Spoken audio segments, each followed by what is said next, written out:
Hello friends, പുതിയൊരു വീഡിയോയിലേക്ക് എല്ലാവർക്കും സ്വാഗതം. നന്നായി പഴുത്ത ഏത്തക്ക ഉണ്ടെങ്കിൽ എടുത്തോളൂ. നല്ല അടിപൊളി ഒരു 4 മണി പലഹാരം തയ്യാറാക്കാം. ഞാൻ 2 ഏത്തക്ക എടുത്തിട്ടുണ്ട്. നന്നായിട്ടത് ചെറിയ കഷ്ണങ്ങളാക്കി അരിഞ്ഞെടുത്തിട്ടുണ്ട്. പിന്നെ ഒരു പാനിലേക്ക് കുറച്ച് നെയ്യ് ചേർത്ത് നമ്മൾ അരിഞ്ഞു വെച്ചിരിക്കുന്ന ഏത്തക്ക ഇട്ട് അത് നന്നായിട്ടൊന്ന് വെന്ത് ഉടയുന്നിടം വരെ ഇളക്കിയെടുക്കാം. അതിലേക്ക് മധുരത്തിനാവശ്യമായ കുറച്ച് പഞ്ചസാര ചേർത്ത് കൊടുക്കാം. പഞ്ചസാരയൊക്കെ നമ്മുടെ ആവശ്യമനുസരിച്ച് കൂട്ടുകയോ കുറയ്ക്കുകയോ ചെയ്യാവുന്നതാണ്. ആ പഞ്ചസാരയും ഏത്തയ്ക്കയും എല്ലാം കൂടി നന്നായിട്ട് ഇളക്കി യോജിപ്പിച്ചതിന് ശേഷം കുറച്ച് തേങ്ങ ചിരകിയത് കൂടി ചേർത്ത് വീണ്ടും ഇളക്കി ഇതെല്ലാം കൂടി യോജിപ്പിക്കാം.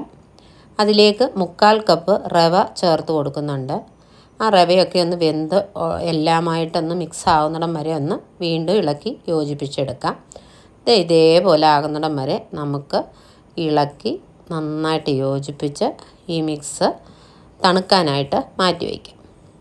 അതിന് ശേഷം ഉരുളകളാക്കി ഒരേപോലത്തെ ഉരുളകളാക്കി എടുത്ത് പിന്നെ നമ്മൾ ഒരല്പം എണ്ണ ഒരു പാനിലേക്ക് ഒഴിച്ച് ഈ ഉരുളകൾ ഓരോന്നും ഇട്ട് ഒരല്പം ഒന്ന് ചുമന്ന് കിട്ടുന്നിടം വരെ ഒന്ന് ഇളക്കി എടുക്കാവുന്നതാണ്. മുക്കി പൊരിക്കേണ്ട ഒന്നും ആവശ്യമില്ല, ഒരല്പം എണ്ണ മതിയാവും.